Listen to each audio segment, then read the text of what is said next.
位于中正路国华街观光热区的中正里活动中心，已经是超过30档的建物。不过因为有真侪代表性的团商进驻，不是假日时人潮的强滚。但根据了解，内政评估已经验出是海沙屋，民政局嘛已经向中央争取400万来拆除重建。不过因为干是活动中心的预算，起了对观光的效益对当地停车并无帮助，而且里邻合并以后，这嘛无需要加一位活动中心，所以上午的议会会议，这些议员纷纷表态，希望调向游客中心等方向来规划。我们是希望说，市政府如果真的很需要这个结构安全有做考量的话，我们市府也可以自己编列预算来将它拆除重建。但是我们在地的议员都比较希望它变成是一个我们来台南游憩的旅客，因为那边真的是非常周边很多的那个小吃，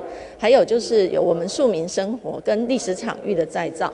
包括从这个国华友爱街口的那个龙馆那到现在我们看到的拼音开花的是把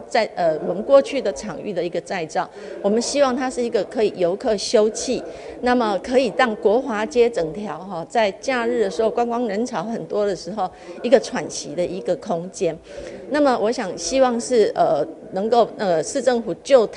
地重建的一个它未来的方向能够做一个重新的整理。有危险的状况之下还不省这个预算，不让这个改建，或者是说至少要先补强的这个部分先去做处理。那是一样要让这个小卷米粉真的吃到一半的时候掉下来了之后才去解决这样的问题吗？再来第二个就是上次也有跟观光旅游局局长这边讨论过，我们这边呢未来也是有旅服中心的这个整体的规划的一个设计。所以呢，我想这个很感谢邱丽丽议员在这一次的会议期间也有提到这个问题。那我想局长上次也有收到这样的一个讯息，在总咨询的时候我也有提到，所以这部分呢，希望说可以请贵会我们大会共同来决定，看要不要在这个审查这个预算。有这个安全性的问题啦。好，那我想我在这边我是